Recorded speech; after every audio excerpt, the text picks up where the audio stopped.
നാരായണം നമസ്കൃത്യ നരം ചൈവ നരോത്തമം ദേവീം സരസ്വതീം വ്യാസം തതോ ജയമുദീരയേ.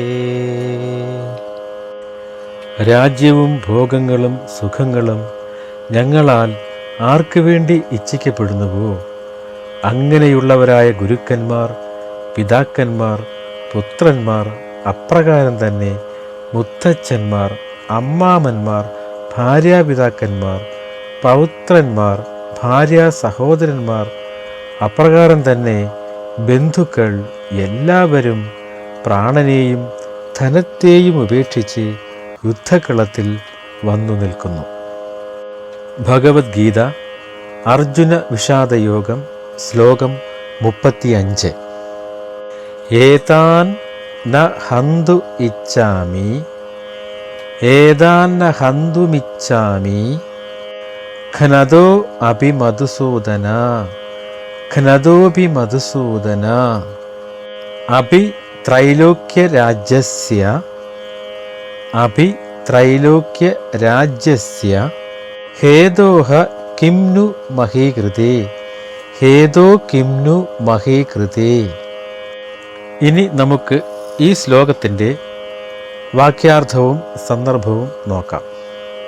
ഹേ മധുസൂദന, അല്ലയോ കൃഷ്ണ, ഘ്നതോഹ അഭി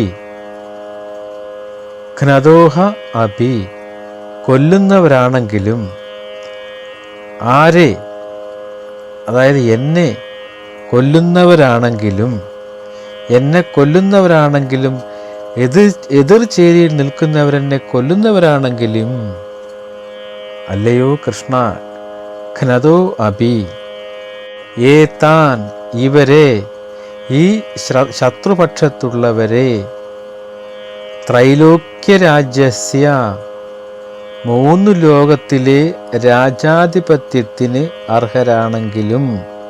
ഏതാണ് ഈ 3 ലോകം? സുതലം, ഭൂമി, സ്വർഗം. ഈ 3 ലോകത്തിലെയും രാജ്യാധിപത്യത്തിന് അർഹമാണെങ്കിലും ഈ ശത്രുപക്ഷത്തുള്ളവരെ, അവരെന്നെ കൊല്ലാൻ വന്നതാണെങ്കിൽ പോലും, ഹതോ അഭി വേണ്ടിയെങ്കിലും, ഹന്തും കൊല്ലുന്നതിന്, ന ഇച്ഛാമി ഞാൻ ഇച്ഛിക്കുന്നില്ല, മഹീകൃതേ ഭൂമിക്ക് വേണ്ടി എന്നെ കൊല്ലാൻ വന്നവരാണെങ്കിൽ പോലും അവരെ കൊല്ലുന്നതിന് ഞാൻ ഇച്ഛിക്കുന്നില്ല. കിം നു പിന്നെന്ത് പറയണമോ? പിന്നെ ഞാൻ എന്താണ് മധുസൂദന പറയേണ്ടത്? അല്പഭൂമിക്ക് വേണ്ടി ആരെയും കൊല്ലാൻ ഞാൻ ആഗ്രഹിക്കുന്നില്ല, ഞാൻ വിചാരിക്കുന്നില്ല. മധുസൂദന, എന്നെ ഇവർ കൊല്ലുന്നതായാൽ തന്നെയും ത്രൈലോക്യ രാജ്യത്തിനു വേണ്ടി പോലും ഇവരെ കൊല്ലുവാൻ ഞാൻ ഇച്ഛിക്കുന്നില്ല. പിന്നെയാണോ ഇത്തിരി പോന്ന ഭൂമിക്ക് വേണ്ടി അവരെ കൊല്ലുന്നു?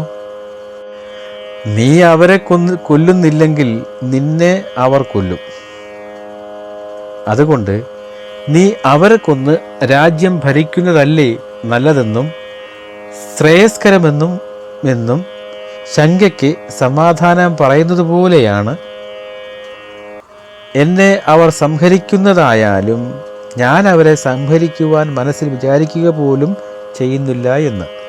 പിന്നെ വധിക്കുകയില്ലെന്ന് പറയേണ്ടതില്ലല്ലോ. അവരുടെ വധത്താൽ 3 ലോകത്തിൻ്റെയും ആധിപത്യം ലഭിക്കുമെങ്കിൽ പോലും ഞാൻ അവരെ കൊല്ലുകയില്ല. പിന്നെ ഭൂമിക്ക് വേണ്ടി വധിക്കയില്ലെന്ന് പറയണമോ എന്ന് സ്വന്തം തീരുമാനത്തെ അർജുനൻ വ്യക്തമാക്കി. ഇതിൽ നിന്ന് ഐഹികവും പാരത്രികവുമായ ഇച്ഛയില്ലായ്മയാകുന്ന വൈരാഗ്യം അർജുനനുണ്ടെന്ന് ഇതിലൂടെ തെളിയുന്നു. ഏതാന്ന ഹന്തുമിച്ഛാമി ഘ്നതോപി മധുസൂദന അപി ത്രൈലോക്യരാജ്യസ്യ ഹതോഹി കിം नु മഹീകൃതേ. അർജുന വിഷാദയോഗം ശ്ലോകം 36.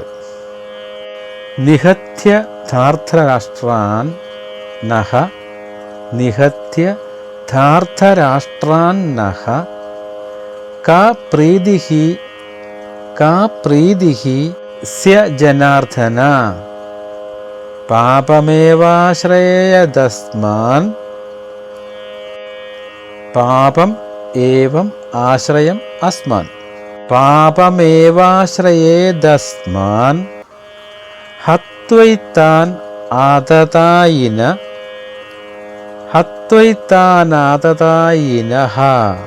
നമുക്ക് ഈ ശ്ലോകത്തിൻ്റെ വ്യാഖ്യാർത്ഥവും സന്ദർഭവും നോക്കാം. ഹേ ജനാർദ്ദന, അല്ലയോ കൃഷ്ണ, ധാർത്തരാഷ്ട്രാൻ ധൃതരാഷ്ട്രപുത്രന്മാരെ നിഹത്യ കൊന്നിട്ട് നഹ ഞങ്ങൾക്ക് കാ പ്രീതിയും സ്യാൽ എന്തു സന്തോഷമാണ് ഉണ്ടാവാൻ പോകുന്നത്. ആതതായിന അഭി നിഷേധികളാണെങ്കിലും അവർ അക്രമികളാണെങ്കിലും ആര്? ആ ധാർത്തരാഷ്ട്രന്മാർ ആതതായിനകളാണ് ആണെങ്കിലും ഏതാൻ ഹത്വ ഇവരെ കൊന്നാൽ അസ്മാൽ ഞങ്ങളെ പാപം ഏവ പാപം തന്നെ ആശ്രയിക്കുന്നതാണ്. അതിക്രമികളായ ഈ ധാർത്തരാഷ്ട്രന്മാരെ കൊന്നാൽ ഞങ്ങൾക്ക് അതിൻ്റെ പാപം ഏൽക്കുന്നതാണ്. അല്ലയോ ജനാർദ്ദന, ദുര്യോധനാദികളെ കൊന്നിട്ട് നമുക്ക് എന്ത് സന്തോഷമാണ് ഉണ്ടാവാൻ പോകുന്നത്? നമുക്ക് ഈ ആതതായികളെ കൊന്നാൽ പാപം മാത്രമാണ് ഫലം. ആരെയാണ് ആതതായികൾ എന്ന് പറയുന്നത്? നോക്കാം. ഗൃഹത്തിന് തീ വയ്ക്കുന്നവൻ, വിഷം കൊടുക്കുന്നവൻ, ആയുധം കൊണ്ട് ഉപദ്രവിക്കുന്നവൻ, ധനം അപഹരിക്കുന്നവൻ, സ്ഥലത്തെ ആക്രമിക്കുന്നവൻ, ധർമ്മപത്നിയെ അപഹരിക്കുന്നവൻ, ഇങ്ങനെ 6 തരം ആതതായിനികളാണ് ഉള്ളത്.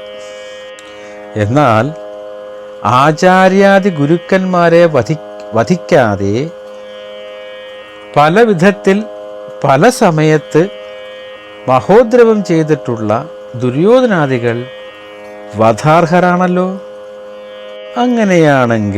അങ്ങനെയാണെങ്കിൽ സഹോദര സ്ഥാനത്തുള്ള ദുര്യോധനാദികളെ വധിച്ചതിനു ശേഷം ജീവിച്ചിരിക്കുന്ന നമ്മൾക്ക് എന്തൊരാനന്ദമാണ് ഉണ്ടാകാനുള്ളത്? മൂഢന്മാർ മാത്രം ആഗ്രഹിക്കുന്നതും ക്ഷണികവുമായ രാജ്യലോഭത്താൽ സഹോദരവധം പ്രീതികരമാണെന്ന് വിചാരമില്ല. ആതതായിനികളാണ് അവരെങ്കിലും വധിക്കുന്നത് കൊണ്ട് ഞങ്ങൾക്ക് പാപം തന്നെ ഫലമാവുകയുള്ളൂ.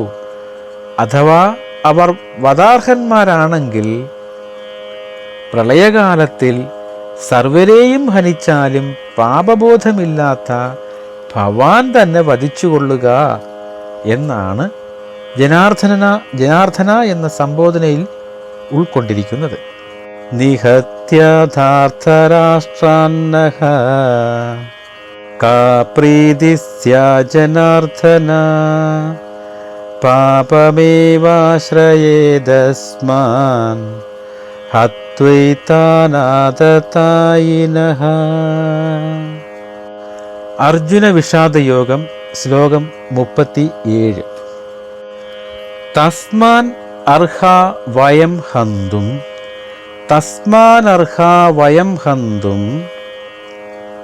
ധാർത്തരാഷ്ട്രാൻ സ്വബാന്ധവാൻ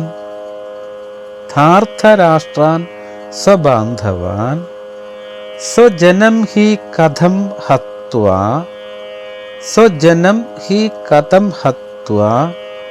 സുഖിനഃ ശ്യാമഹി മാധവ. ശ്യാമ മാധവ. ഈ ശ്ലോകത്തിൻ്റെ വ്യാഖ്യാർത്ഥ്യവും സന്ദർഭവും നോക്കാം. ഹേ മാധവ, അല്ലയോ മാധവ കൃഷ്ണ, തസ്മാൽ ആയതുകൊണ്ട്, വയം ഞങ്ങൾക്ക്, തസ്മാൽ വയം ആയതുകൊണ്ട്, അല്ലയോ കൃഷ്ണ ഞങ്ങൾക്ക് സ്വബാന്ധവാൻ സ്വന്തം ബന്ധുക്കളായ ധാർത്തരാഷ്ട്രാൻ ദുര്യോധനാദികളെ ഹന്തും കൊല്ലുന്നതിന് ന അർഹാഹ യോഗ്യന്മാരല്ല. അല്ലയോ മാധവ, ഞങ്ങൾക്ക് സ്വന്തം ദുര്യോധനാദികളെ കൊല്ലുന്നതിന് യോഗ്യതയില്ല. സ്വജനം ഹത്വ ബന്ധുക്കളെ സ്വന്തം ജനങ്ങളെ കൊന്നിട്ട് കഥം എങ്ങനെ സുഖിനഹ സുഖികളായി സുഖിമാന്മാരായി സ്യാമഹി ഭവിക്കും. അതിനാൽ ഹേ മാധവ, ധാർത്തരാഷ്ട്രപുത്രന്മാരെ കൊന്നിട്ട് ഞങ്ങൾക്കെന്തു സുഖമാണുണ്ടാകുന്നത്?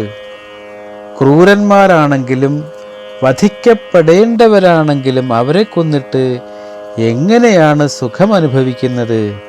ഞങ്ങൾക്ക് അതിനർഹതയില്ല കൃഷ്ണ. അദൃഷ്ട സുഖഭാവവും അനർത്ഥവുമാണ് അതിൻ്റെ ഫലം. അതുകൊണ്ട് സ്വബന്ധുക്കളായ ദുര്യോധനാദികളെ വധിക്കുന്നത് യോഗ്യമല്ല. എന്നാൽ ദൃഷ്ടസുഖമുണ്ടോ എന്നാണെങ്കിൽ, ഹേ ലക്ഷ്മീ വല്ലഭ, അലക്ഷ്മീകരമായ സ്വജനവധത്തിൽ നിന്ന് ഞങ്ങൾക്ക് സുഖമെങ്ങനെയുണ്ടാവും? അതിനാൽ എന്നെ അതിനുവേണ്ടി പ്രേരിപ്പിക്കാതിരിക്കണേ. തസ്മാനർഹാവയം ഹന്തും ധാർത്തരാഷ്ട്രാൻ സ്വബന്ധവാൻ സ്വജനം ഹി കഥം ഹത്വാ സുഖിനോ ശ്യാമ മാധവ. അടുത്ത 2 ശ്ലോകങ്ങൾ ഒരുമിച്ച് പഠിക്കണം, എന്നാലേ അർത്ഥം പൂർണ്ണമാവുകയുള്ളൂ. അർജുന വിഷാദയോഗം ശ്ലോകം 38 39. യദ്യേ അപി ഏതേ ന പശ്യന്തി യദ്യപ്യേതേന പശ്യന്തി ലോഭോപഹതചേതസ കുലക്ഷയകൃതം ദോഷം മിത്രദ്രോഹേച്ച പാതകം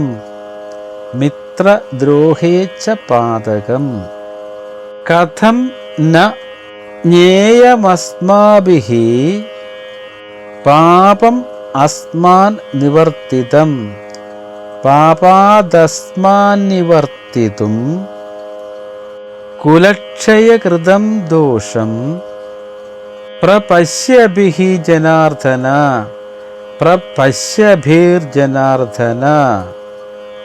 ഈ 2 ശ്ലോകങ്ങളുടെയും വ്യാഖ്യാർത്ഥവും സന്ദർഭവും നോക്കാം. ലോഭ ഉപഹത ചേതസ ലോഭോപഹത ചേതസ. ലോഭം ആശ നിമിത്തം, ഹതചേതസ വിവേകമില്ലാത്ത മനസ്സോടുകൂടിയ, ആശ നിമിത്തം ആഗ്രഹം നിമിത്തം വിവേകമില്ലാത്ത മനസ്സോടുകൂടിയ ഏതേ ഇവർ, ഈ ദുര്യോധനാദികൾ, കുലക്ഷയകൃതം ദോഷം കുലക്ഷയം കൊണ്ടുണ്ടാകുന്ന ദോഷത്തെയും കുലം നശിക്കുന്നത് കൊണ്ടുണ്ടാകുന്ന ദോഷത്തെയും മിത്രദ്രോഹത്താലും മിത്രദ്രോഹത്താലുള്ള അല്ലെങ്കിൽ ബന്ധുദ്രോഹത്താലുള്ള പാതകം പാപത്തെയും യദ്യേപി ന പശ്യന്തി അറിയുക, ന പശ്യന്തി അറിയാതിരിക്കുക, യദ്യേപി ന പശ്യന്തി അറിയുന്നില്ലെങ്കിലും, കുലക്ഷയകൃതം ദോഷം കുലനാശം കൊണ്ടുണ്ടാകുന്ന പാപത്തെയും പ്രപശ്യഭിഃ അസ്മാഭിഃ അറിയുന്ന ഞങ്ങളാൽ, അസ്മാൽ പാപാൽ ഈ പാപത്തിൽ നിന്ന് നിവർത്തിതും നിവർത്തിപ്പാൻ വേണ്ടി, സാധിപ്പാൻ വേണ്ടി. ഹേ ജനാർദ്ദന, അല്ലയോ ജനാർദ്ദന, കഥം ന ജ്ഞേയം, എങ്ങനെ അറിയപ്പെടാതിരിക്കും?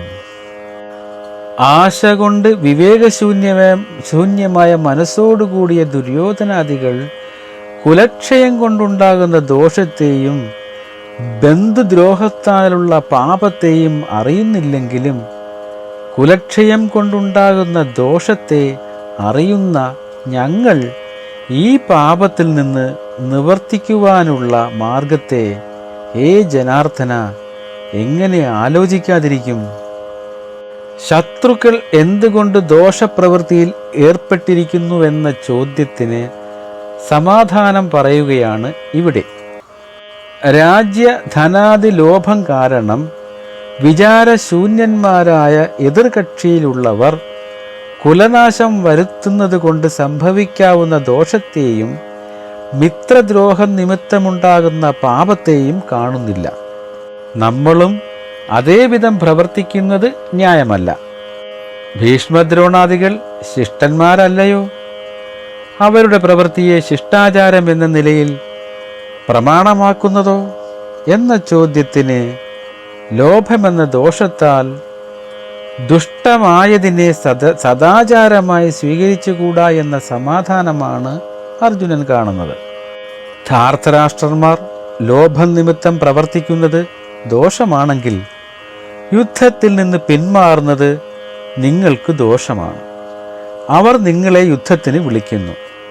യുദ്ധജയത്താൽ സമ്പാദിക്കുന്ന ധനം ക്ഷത്രിയന് സ്വീകാര്യവുമാണ്. അതിനാൽ യുദ്ധം ചെയ്യുക തന്നെ വേണം എന്നതാണ് കൃഷ്ണന്റെ അഭിപ്രായം. കുലക്ഷയം നിമിത്തമുണ്ടാകുന്ന ദോഷത്തെ സ്പഷ്ടമായി കാണുന്ന നമ്മൾ ഈ പാപത്തിൽ നിന്നും പിന്തിരിയേണ്ടതാണെന്നറിയാതിരിക്കുന്നതെങ്ങനെ? പരിപാകാവസ്ഥയിൽ അധർമ്മം നേടുകയില്ലെന്നു കണ്ടാൽ മാത്രമേ കർമ്മം ശ്രേയസ്കരമാവുകയുള്ളൂ. അതിനെ മാത്രമേ ധർമ്മമെന്ന് ശാസ്ത്രം നിശ്ചയിക്കുന്നുള്ളൂ. ഈ യുദ്ധഫലമാകട്ടെ അനർദ്ധവാഹകമാകയാൽ ശ്രേയസമാധാനമാണ് എന്നു കരുതുന്നത്, ശ്രേയസാധനമാണെന്നു കരുതുന്നത് അബദ്ധം എന്നല്ലേ പറയാനുള്ളൂ. യദ്യപ്യേതേന പശ്യന്തി ലോഭോപഹത ചേതസാഃ കുലക്ഷയകൃതം ദോഷം മിത്രദ്രോഹേ ച പാതകം കഥം ന ജ്ഞേയമസ്മാഭിഃ പാപതസ്മാന്നിവർത്തിതും